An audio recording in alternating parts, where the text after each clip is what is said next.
My entitled best friend literally abandons me and strands me 4 hours away from home after she gets offended over something I said. But now, after having to get a same-day flight home, I am now demanding that she pay the $800 I spent just so I could get home in one piece. Because I am seriously pissed off at this and I don't know what to do. Welcome back to Am I the Jerk, the only show where best friends can turn on you at the drop of a hat. And my god, this first story is a doozy, so strap in for this one. Also, please subscribe to Am I the Jerk. You don't want to miss a video. We got some really good ones coming up, so click the bell to turn on notifications and let's get started. Okay, so my friend and I, who I will call Becky, have been friends for like 20 years. In high school, we became close friends with two people who I will call Ryan and Daniel, and the four of us did everything together. It's important to note that Becky has always been fixated on Ryan. If he liked a girl, she would tear this girl apart, or just make passive-aggressive comments until it was uncomfortable. When Ryan had girlfriends, she would openly criticize them, and then act like they weren't good enough for him. And you know what? Eventually, she started doing the same thing to me. She would make comments to downplay my friendship with Ryan, or just like subtly compare us. Like she needed to prove that she mattered more. It felt competitive for no reason, but you know what? I just ignored it for years. Well, fast forward to Ryan's wedding last month. Becky and I drove together and shared a hotel, and the passive-aggressive comments started all over again. She said to me, "Oh, you wouldn't even be at the wedding if it wasn't for me," even going as far as to say things like that in front of other people. Later in the hotel, she complained that Ryan did not spend enough time with her. She actually said, "Sorry to you and Daniel, but he should at least want to spend time with me." After years of this, I finally snapped and said, "What a weird thing to say out loud." She then immediately escalated and said, "Oh, what? You really think that Ryan and I aren't better friends?" And then brought up that he had asked her to design the engagement ring. I then said, "Well, I don't really care who's closer, but it's weird that you care this much. It's not our fault that you're in love with him." When I said this, she stormed out, and instead of coming back, she drove off and left me stranded for 4 hours away with no way of getting back. The next morning, I couldn't rent a car because all I had was my debit card, so my only option was a same-day flight back to where I live across the country, which literally cost me $800. I sent her an angry text message and a Venmo request, and she hasn't responded, and we haven't spoken in like a month. Now, I will admit it, saying that she's in love with him was really harsh, and the text I sent after was not my best moment in my life. But am I really the jerk here for like saying something that went too far? Because right now, I don't know what to do.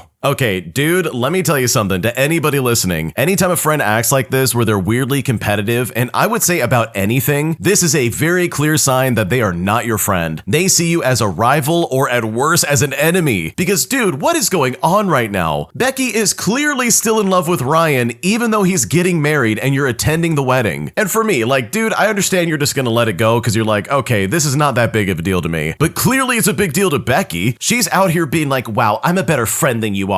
Ryan likes me more than he likes you. And it's like, dude, I don't care. I don't think about this at all. Like, why do you care about Ryan so much? And the answer is that this lady still likes him. She's in love with him and she's pissed off that, oh yeah, Ryan's marrying someone else. And I don't think there's anything wrong with you calling that out. Holy crap, look at the way she's acting on the wedding day. Like, that's weird, bro. This is his wedding. He's not obligated to talk to you. Like, what's going on right now? So personally, I think you sending like a Venmo request of $800 is the least you can do because, dude, I would be blowing up her phone. I would be driving to her house, banging on the door, being like, do you know what you just did to me? You literally stranded me 4 hours away from home. Are you kidding right now? Not to mention telling everybody I know about this. Like, you don't just do that to somebody. That's incredibly disrespectful, especially when you're going on a group trip like this. Like, there's an inherent trust that, yeah, we're both gonna get back in one piece, and we're all gonna get back at the same time. You don't abandon people like that just because you're upset. So no, you're definitely not the jerk. Becky's a complete moron, and in my opinion, she absolutely owes you the money for that plane ticket. If you like Am I the Jerk and what we're doing over here, please check out Am I the Genius. It's going to be linked down below in the description. Just click and go ahead and subscribe to them. And also, if you have your own stories you want to submit, go to AmITheJerk.com/submit if you want to submit your own stories. We're reading them all the time and we're picking out the best ones, so trust me, we would love to hear what you have to say.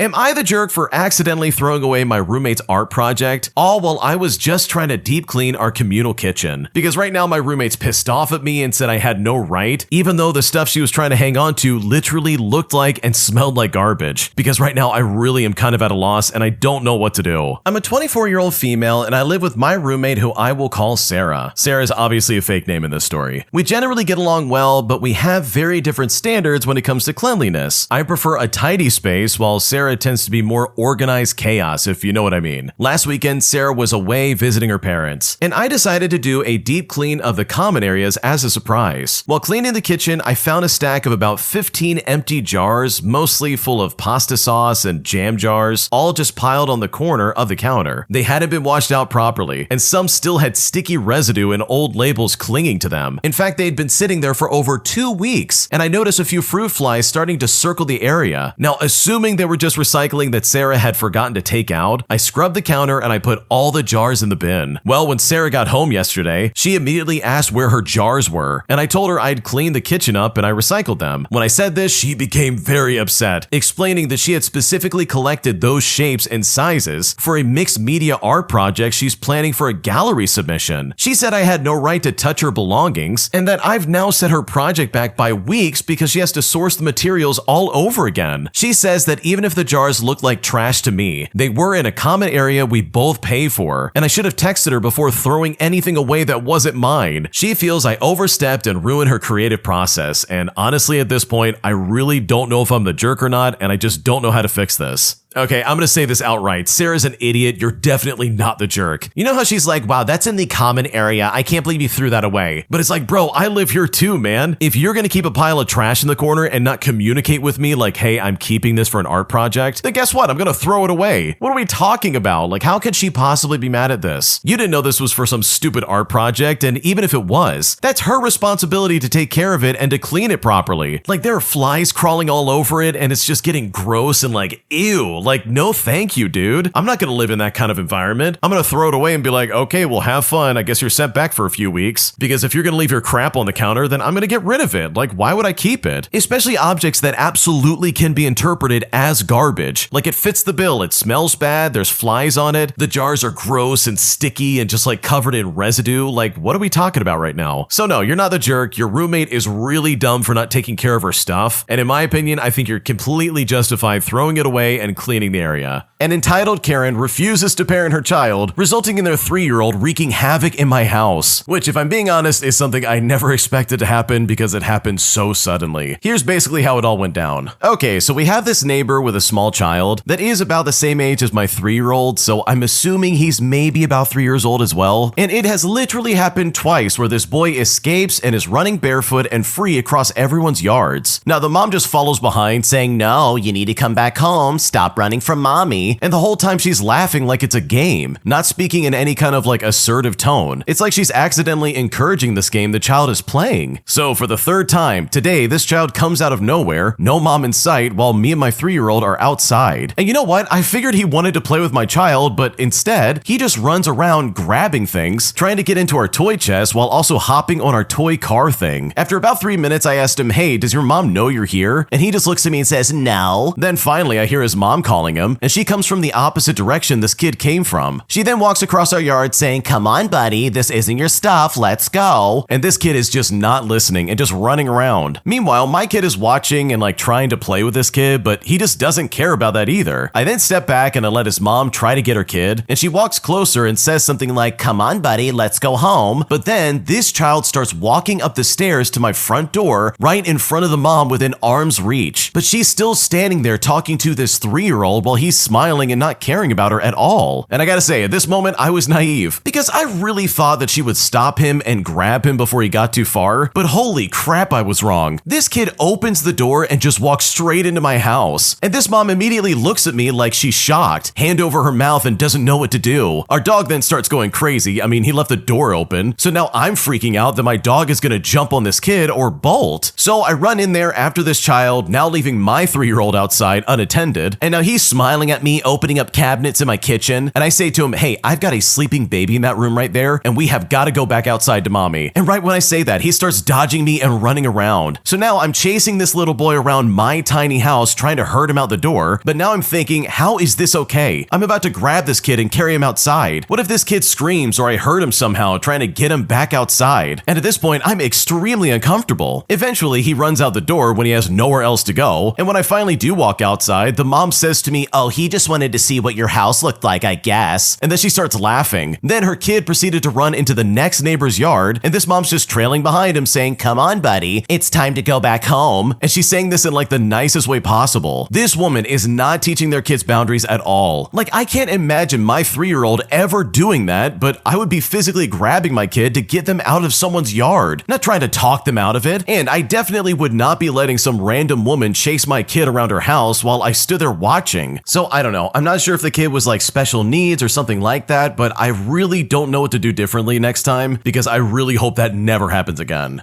Okay, in my opinion, I don't care what's going on. The second some strange kid comes into my house, all the gloves are off. I'm grabbing that kid, I'm getting him out of there, and then I'm going to scold the parent that let that happen. Seriously, dude, this kid was running all over the place. Like, this is how your kid gets hit by a car, by the way. This is the very scenario where it's like, oh yeah, you're not watching them, you're almost encouraging them to run around and run away from you. And it has everything to do with her tone of voice. Like, she's just sitting there being like, "Oh, come on, buddy, you gotta go home, it's time to go home." But it's like, dude, that's not doing anything. You need to grab the kid and bring him back inside, bro. None of this gentle parenting crap, that doesn't work. Especially for toddlers, like, leave that for when they're older. If you don't have firm boundaries with these kids, they're gonna be a nightmare when they grow up. So honestly, if this was that big of a problem, I would probably like build a fence, if anything, just so your dog can run around and do whatever it wants. Because my God, the fact that this lady thought this was okay and didn't do anything about it is just baffling, and I can never understand that. Am I the jerk for being uncomfortable around my grandfather, who literally keeps asking for my dead dad's life insurance money after he passed away? Because honestly, it's becoming way too much and it's really hurtful, and I just don't know what to do. Here's basically what he did. Okay, for starters, I recently just lost my father to an extremely tragic accident back in November. Now, since he had passed away due to a work accident, it took months to get a life insurance payout from his death. The company has been horrible and fighting back every way they could, even though it was completely their fault. Well, after a month or two of his passing, his father has been coming around more often than usual. My grandfather began asking about his son's tools and taking things of my dad's and just pawning them off, and overall being extremely desperate for money. So my mom had him banned from a pawn shop in our town and put up a camera doorbell and a camera in the garage just to be sure. And this is so we could know if he was at our house and just try to keep an eye on him. Now, he's been in a scam for a while by then, and even before his son's death, has been asking everyone in the family and then some for money. I'm not sure how long my father gave him money, but I do know it was for at least a month or so. And my grandfather, let's call him Alan for the sake of the story, had been sending this money in cash or in checks to someone out of the country, and basically has been sending everything to this scammer that he only knew from phone calls. I only know about this, by the way, because after my father passed, my mother began paying Alan's phone bills and has been racking the charges up with international calls. And with that, he doesn't really have much money left to pay for literally anything. So he refinanced his paid off truck and his house, but he's also been asking for money from anyone he could once again. When no one gave him the money, he then turned to my mom, and my God, every day for quite a while, he would call or stop by the house, sometimes twice a day, mind you, and ask for money. Or he would say, "When am I going to get paid out for my son's death?" This went on for a long time until my mom got his payout and then told a friend to give it to him and explain everything. But maybe a month or so afterwards, it was all gone, and now he keeps trying to do little things with my mom's new house and asking to get repaid for it ever since he was stealing my dad's things. I pretty much decided that I don't want to be around him anymore, and I don't really trust him, but I really feel bad since he has no one else. So am I the jerk for not wanting to be around him anymore? Like, seriously, am I really at fault for not trusting him? Because right now I don't know what to do. Okay, let me stop you real quick. I know you feel bad because it's like, oh man, he doesn't have anybody. But let's take a step back and realize why he doesn't have anybody, dude. He has no one because this guy's a weirdo. He's asking everybody for money. He's begging and pleading, and then he's turning around and giving it to someone overseas who's clearly scamming this guy. Like, what are we doing? That is some stupid decision making if you ask me. So honestly, I would not feel bad about it for a second if I was like, no, I'm not gonna be around this guy anymore. He makes me uncomfortable, he's taking my dead dad's stuff, and he only cares about getting money so he can send it to more scammers. Like, dude, I would never want to be around that kind of person, and I don't blame you for feeling that way. Am I the jerk for refusing to take off my engagement ring during a wedding, all because the bride and groom said that it was detracting from their ceremony, which I think is completely ridiculous, but right now I seriously don't know what to do. Here's what's going on. Okay, so next month, I'm supposed to be attending the wedding of two people who I will call Tilly and Peter. They are friends of my fiance, and we have hung out plenty of times over the past few years. They got engaged around 18 months ago, whereas whereas I got engaged like 3 months ago. My engagement ring is a light blue sapphire, but in photographs, however, it looks a lot darker, and yeah, this is going to be relevant later on. We met up with Tilly and Peter last weekend, which, incidentally enough, was the very first time I've ever seen them in person ever since I got engaged. When they asked to see my engagement ring, Tilly noted that it was much lighter than the photos we had shared, and Peter agreed. And a little while later, after the conversation had turned to something else, Tilly asked if we remembered that the bridesmaid's dress color was a very pale blue. Now, my fiance's a groomsman, so he knew this, as he was wearing a matching tie. Peter then said that they were hoping that only the wedding party was going to wear that color, which was included on the invites. He then said that having a ring in that shade was no excuse to breaking the rules. Now, this was said humorously, so my fiance and I just both laughed, and I assured them that I'm most likely wearing something darker and not blue anyways. But that's when Tilly said that Peter was talking around the issue, and that I would not be able to wear my engagement ring at their wedding because they thought that it was too close to their shade of blue. She said that she'd already had to make sure a family member wasn't going to wear a necktie with similar gemstones for the same reason. Well, as you can imagine, a discussion ensued, as both my partner and I said that it seemed quite strong to be asking me not to wear my ring, you know, outside of sleeping or bathing. Like, I barely take it off ever since the proposal. But Tilly and Peter were insistent that I would be creating drama by wearing it, and if anything, it suggested that I was trying to steal focus away from them and the wedding party. I made it clear that I had zero intention of doing that, but also that the ring was not going to detract from a bride and groom at the end of the aisle. In fact, at one point, my partner was even accused of proposing to me as a way of taking more attention from them during their wedding timeline. And for reference, we literally got engaged on our 7-year anniversary during the middle of a once-in-a-lifetime holiday, so I'm sure it was not to detract from his friend getting married. We eventually left it at a stalemate, and I anticipate that either just me or the both of us will be de-invited, which is no real issue to me at this stage, but I really want to know, am I seriously the jerk here? Because this seems incredibly trivial and I'm not sure what to do from here. Holy crap, dude, this is some crazy behavior, dude. Like, what are we doing right now? Are they gonna really turn around and be like, wow, that ring is not allowed? Like, can you imagine if you walked in there and they're like, oh my god, your eyes are blue. You need to cover your eyes or wear colored contacts. You're detracting from my wedding. Like, my god, dude, you've got to be kidding right now. This is like the narcissist final boss. This lady really is trying to act like, oh my god, I can't believe you're detracting from my wedding by getting engaged as well. But it's like, dude, I can promise you that the original poster and their fiance